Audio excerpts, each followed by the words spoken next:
Vous écoutez Trace Podcast et je vous rappelle que si vous appréciez ces podcasts, n'hésitez pas à vous rendre sur Apple Podcast afin de nous donner une petite étoile avec un petit avis. Cela nous permet évidemment d'être plus repérables par Apple et d'être mieux référencés. Aujourd'hui, on vous propose de découvrir Monique Lise Cohen. Elle était philosophe, docteur ès-lettres et bibliothécaire. Elle est décédée le 3 novembre 2020 à Toulouse à l'âge de 76 ans. Juive ashkénaze, Monique Lise Cohen a été très active au sein des mouvements féministes et elle s'est passionnée pour la résistance juive pendant la Seconde Guerre mondiale, une attention qui s'est d'ailleurs concrétisée dans toutes les recherches qu'elle a menées et cela a débouché par le lancement d'un centre d'études et de recherche sur la résistance toulousaine avec la création du secteur Hébraïca Judaïca. Je vous propose donc de redécouvrir cette interview et de redécouvrir également Monique Lise Cohen et puis le fruit de son travail autour de la résistance juive. C'est une interview qui date de 2006.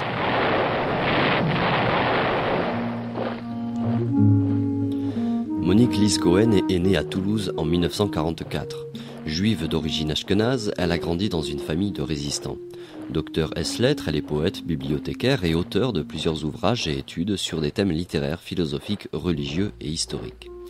Avant de mourir, le père de Monique Lise Cohen, Joseph George Cohen, lui livre une confidence.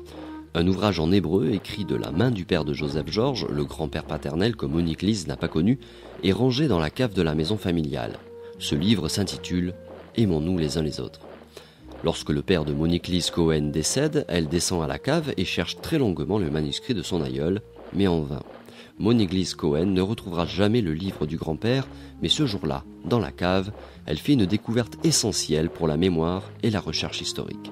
Des centaines de documents et de témoignages exceptionnels sortent des limbes de l'histoire, les archives de l'organisation juive de combat. Elle décide alors de classer tous ces documents précieux qui accréditent l'implication des Juifs au sein de la résistance. Depuis ce jour, Monique Lise Cohen consacre sa vie à cette période et tente de remonter le cours de l'histoire. Avec elle, nous revenons sur l'armée juive dans la résistance en retraçant la biographie de son père, Joseph George Cohen, membre de l'organisation juive de combat, l'OJC. Mon père, Joseph George Cohen, est né à Paris en 1910. Il a grandi à Paris. Je sais qu'il m'avait raconté qu'un jour, Léon Trotsky l'avait pris sur ses genoux. C'est peut-être pour ça que dans ma jeunesse ardente, j'ai été trotskiste moi-même. Et ça veut dire que son papa avait des affinités avec le trotskisme, parce que pour que Trotsky puisse prendre votre père sur ses genoux, c'est que quelqu'un lui a présenté. Je ne sais pas et je ne le crois pas a priori. Ce que je sais pour avoir lu la vie de Trotsky, c'est que pendant la Première Guerre mondiale, particulièrement en 1916, il travaillait pour un journal russe et il faisait le tour des immigrés juifs russes à Paris, dont mon grand-père faisait partie. Mon grand-père venait de Minsk, il avait fui la Biélorussie pour éviter de faire le service militaire, qui était un terrible asservissement pour les jeunes juifs. Il était parti par les toits, abandonnant toute sa famille. Il est allé en Turquie et puis après dans la Palestine du mandat britannique, la Palestine mandataire de l'époque. Et puis il a rencontré ma grand-mère là-bas. Ils sont revenus en France. Ma grand-mère était déjà française. C'est là que leurs enfants sont nés. Et puis ils sont retournés là-bas encore à nouveau, où mon père, lui, a fait toutes ses études secondaires jusqu'à cette date fatidique en 1927, quand il fut chassé par les Anglais, parce qu'il transportait des armes. Voilà. Transporter des armes pour la Haganah, c'est ça? Vous pouvez justement nous préciser ce que c'était la Haganah? La Haganah, c'était le noyau de la future armée de l'État d'Israël. Était ce noyau-là. Ça veut dire que votre père était sioniste, ou il avait déjà des convictions politiques? Écoutez, le fait d'être dans la Palestine de l'époque où il y avait tous les éléments d'un État, c'est le sionisme. Le sionisme consiste, à l'époque, la Grande-Bretagne qui avait créé ce mandat et qui acceptait avec la déclaration Balfour l'arrivée de Juifs d'Europe, souvent de juifs persécutés, avaient ouvert la possibilité d'un État juif. Ce projet existait depuis la fin du XIXe siècle. À Jérusalem, l'agitation n'a pas cessé. Malgré les troupes britanniques toujours en alerte, de nouveaux incidents naissent chaque jour. Les routes entre Jérusalem et Tel Aviv ne sont pas sûres. Chaque jour ou presque, des coups de feu sont tirés sur les Juifs qui abandonnent la ville sainte. Chaque jour aussi, les Juifs de l'organisation nationaliste Haganah se heurtent avec les Arabes en dépit des interventions de la police. Les rues des villages entre Tel Aviv et Jaffa sont parfois transformées en champs de bataille et offrent les spectacles désolants que nous avons trop vus pendant 6 ans. Pour abriter les centaines de familles qui fuient devant le danger, des camps ont été aménagés autour de Tel Aviv. Et la guerre est finie. Quelle était la vie justement pour les Juifs là-bas en Palestine à cette époque? C'était dans les années 20, c'est ça? C'était dans les années 20. C'était une vie... il y avait des pauvres et des riches, il y avait des idéologues, il y avait la naissance des kibbutzim. Il y avait, c'est déjà depuis un moment. Et puis, il y a eu un autre résistant de Toulouse, c'était Marcel Langer, qui était dans la même époque là-bas.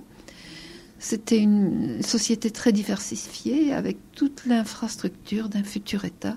Et l'État d'Israël s'est développé de ce qu'on appelait le Yishuv, cette installation qui déjà offrait tous les aspects d'une société complète, avec tant sur le plan social, économique que culturel, avec déjà l'université de Jérusalem qui offrait un grand rayonnement. Alors, on constate à la lecture donc de la vie de votre père qu'il est d'une famille de résistants, que dans sa famille il y a eu des gens qui ont participé à la LICA, qu'il a une sœur qui aura un fils qui plus tard sera dans la brigade juive de l'armée anglaise. C'est quelque chose qui vous a légué, ça aussi? C'est quelque chose qui m'a intégralement légué. La famille que vous citez, qui furent des grands responsables dans la LICA et des grands combattants et militants de la LICA, sont la famille de ma mère, la famille Rudetsky. Vous connaissez ce nom certainement. Ma cousine Françoise Rudetsky a créé l'association SOS Attentat. Mais là, il s'agit donc de mon grand-père maternel, de ses 3 fils et de ma mère. Voilà. Vous pouvez préciser ce qu'est la LICA? La LICA a été créée donc au début du XXe siècle. C'était Ligue internationale contre l'antisémitisme, qui est devenue l'ICRA dans un congrès des années 1970, qui a changé un peu d'orientation, Ligue internationale contre le racisme et l'antisémitisme. L'antisémitisme n'étant pas un racisme ordinaire, puisque on dit le racisme, c'est le refus de l'autre, c'est possible. Mais l'antisémitisme s'est développé, non pas comme un refus de l'autre, mais parce que les Juifs étaient semblables. Par exemple, les premiers éléments de l'antisémitisme sont nés en Espagne, à l'époque du maranisme, quand les Juifs étaient totalement intégrés dans la société, et certains étaient de bons chrétiens, et on s'est mis à soupçonner. L'antisémitisme, c'est contre Dreyfus. Le capitaine Alfred Dreyfus était manifestement quelqu'un qui était un bon patriote, qui aimait la France. Donc on cherche l'indice de la trahison dans le citoyen le plus conforme. Voilà l'antisémitisme. C'est pas tout à fait la même chose que le racisme. C'en est un, mais ça a cette particularité. Sur 100 Français de vieille souche française, 90 au moins sont de vrais blancs, purs de tout autre mélange racial. Il n'en est pas de même du juif. Celui-ci est issu de métissage accompli il y a déjà plusieurs millénaires entre des Aryens, des Mongols et des Nègres. Le juif a donc un visage, un corps, des attitudes, des gestes qui lui sont propres. Il est réconfortant de voir que le public s'intéresse particulièrement à l'étude des caractéristiques du juif qui lui sont présentées dans la section morphologique de l'exposition « Le juif et la France ». Ainsi grossit chaque jour le nombre des Français qui, sachant discerner le juif, pourront se protéger contre ses agissements. On va revenir à la vie de votre père, justement, lorsqu'il il doit revenir en France, il est chassé par les Anglais. Qu'est-ce qui se passe à ce moment-là ? Alors, quand mon père vit en France, il avait de la famille en France, des sœurs de sa mère qui l'ont accueilli. Il a fait des petits boulots, il a fait des petits travaux, il a travaillé à la bourse. Il a été courtier à la bourse, je crois que ça s'appelle comme ça. Et puis, mon père était un grand musicien, il avait l'oreille absolue, il est rentré dans le cinéma chez Pathé. Il a été un des premiers ingénieurs du son en France. Et puis, il a rencontré ma mère, ils se sont mariés. Ils avaient une vie merveilleuse. Et puis, il y a eu la guerre et mon père a été licencié de la maison Pathé au moment des lois antisémites de Vichy. Voilà. Et mon père est rentré très vite et tout de suite dans la résistance. Lorsqu'il est victime de ces lois-là, il rentre tout de suite dans la résistance. Il est encore à Paris à ce moment-là ? Il était à Paris, il avait quand même fait la campagne jusqu'à ce jusqu'à ce que l'armée française soit défaite et qu'il soit démobilisé. Et les lois de Vichy, vous le savez, c'est le 3 octobre 1940. Donc il est venu quelque temps après à Toulouse avec ma mère et ils ont ouvert un petit magasin. Ils ont ouvert un petit magasin dans lequel il a travaillé après toute la suite de sa vie. Il a été d'abord dans un groupe de résistance qui s'appelait le Parti de la République. J'ai des attestations pour tout ce qu'il a fait. Et puis, il a été en relation avec l'organisation juive de combat. Il a fondé avec mon grand-père maternel un réseau de résistance juif, un groupe de l'organisation juive de combat dans le bataillon Prosper du Gers qui a été affilié au FFI. Et puis, il a participé au combat pour la libération de Mazamet. Il a fait plusieurs actions de parachutage. Il a participé à l'attaque d'un train. Je sais, ce sont des choses qu'il m'avait racontées, que j'ai essayé de mettre en forme et qui a été publiée récemment dans une revue du Gers sous ce titre « Un groupe de résistants juifs dans le bataillon Prosper du Gers, mémoire, témoignages et archives ».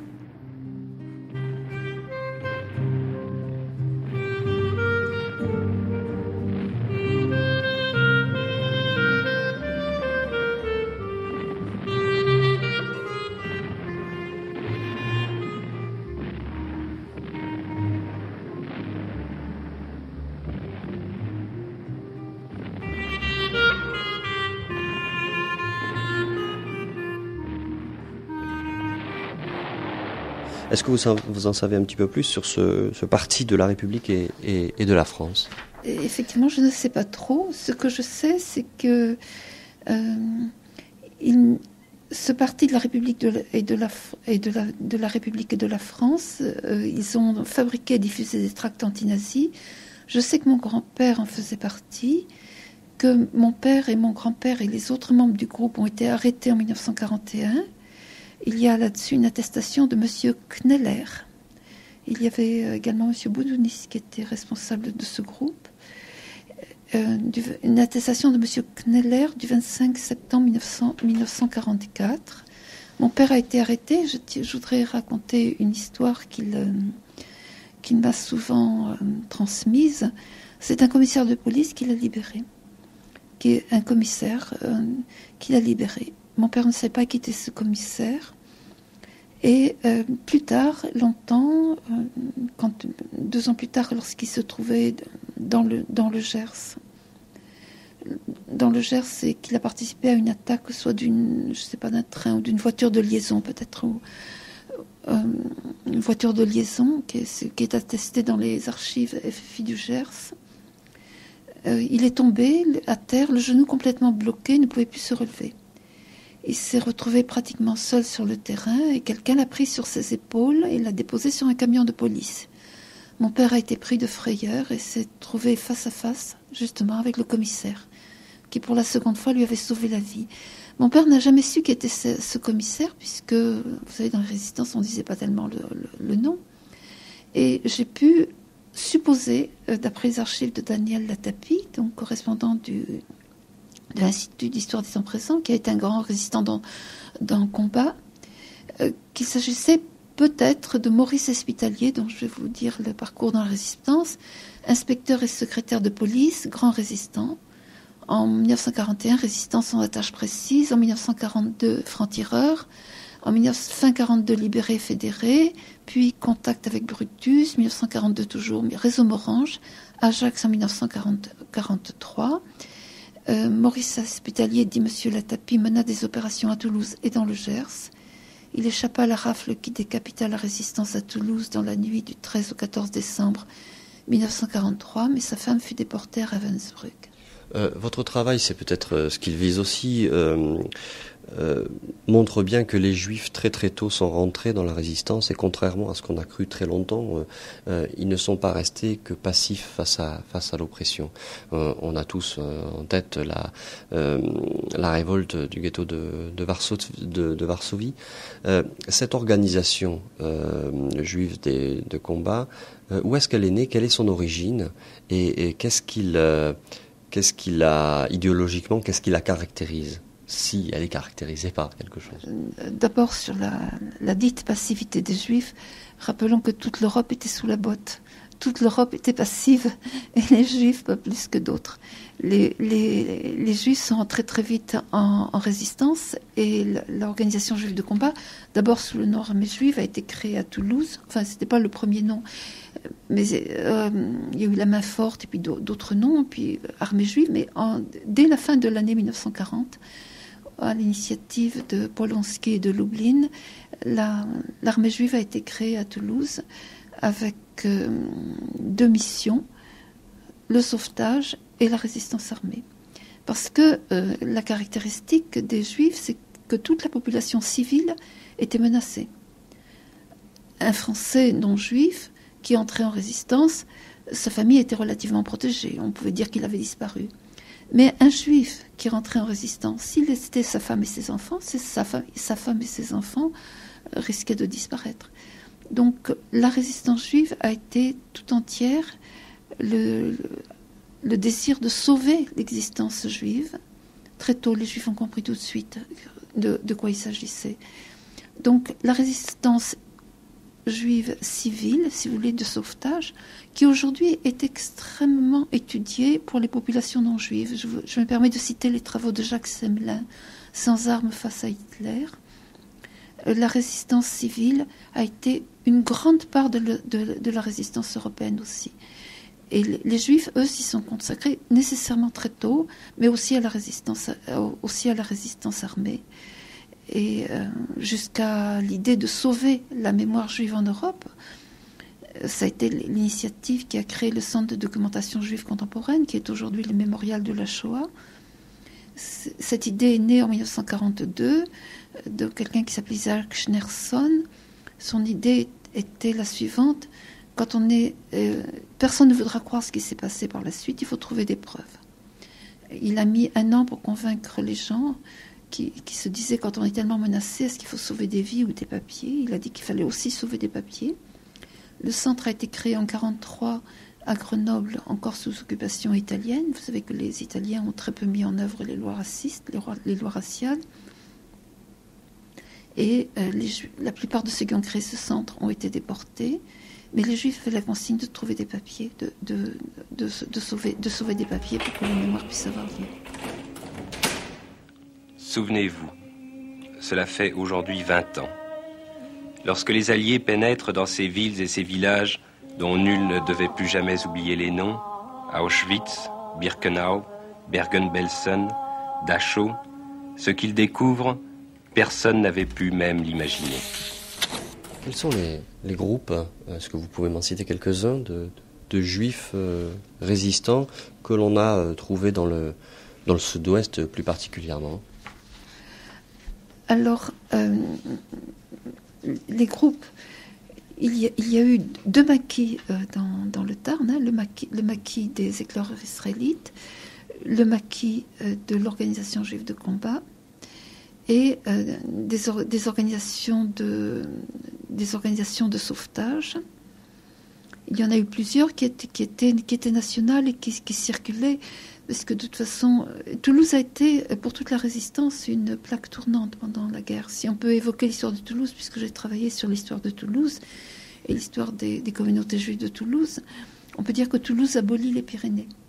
Hein, à l'époque des Maranes, en 16e, 17e siècle, les filières d'évasion d'Espagne et du Portugal se faisaient par Toulouse. Et à l'époque de la Seconde Guerre mondiale, les filières d'évasion de l'Europe se faisaient par Toulouse aussi. Donc on passe les Pyrénées parce qu'il y a Toulouse. Voilà. Et il y a eu beaucoup de passages par les Pyrénées. Une des grandes pensées de la résistance juive a été de sauver les enfants. Et l'Église catholique, principalement à Toulouse, autour de Monseigneur Saliège, l'Église catholique a apporté un soutien merveilleux et prophétique à cette voie de sauvetage. Est-ce qu'ils partagent les mêmes idées ? Est-ce que, par exemple, l'identité juive est importante pour tous ces groupes ? Alors, l'identité juive est nécessairement importante pour tous ces groupes, étant donné... Ce que je veux dire, est-ce qu'elle est revendiquée, vraiment ? Elle est nécessairement revendiquée, d'autant plus que quand on est absolument atteint dans sa personne et dans son âme, comme ce qui se passait en France avec le nazisme et Vichy, eh bien, on se sent juif. On se sent juif, même quand on ne participe pas à un mouvement de résistance juif. Hein.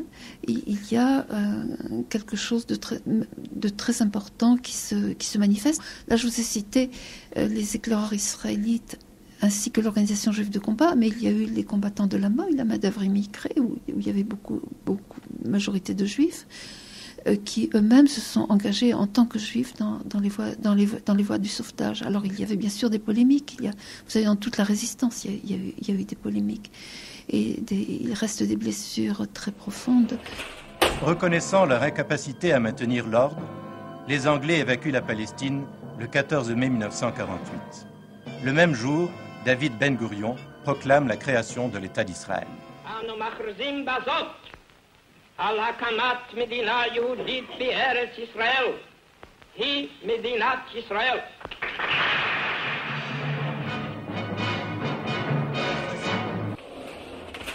Que sont-ils devenus, tous ces gens-là, tous ces résistants ?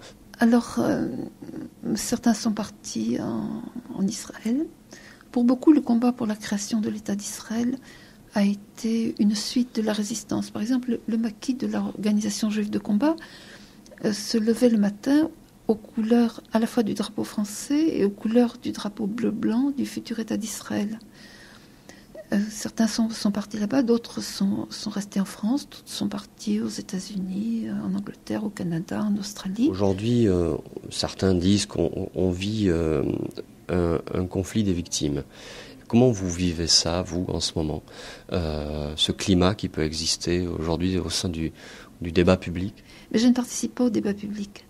Je suis historienne, je suis quelqu'un qui transmet, je suis dans la recherche et dans l'écriture. Le problème n'est pas dans la souffrance. Toutes les souffrances dans les massacres sont intenses et effroyables. Le problème est de comprendre pourquoi en Europe, chez le peuple le plus cultivé du monde, c'est-à-dire l'Allemagne, il y a eu cette idée folle, insensée, de détruire complètement le peuple juif. Je vis avec cette mémoire, et d'autant plus que j'ai trouvé ces archives. Cette émission se termine. Merci beaucoup à Monique-Lise Cohen.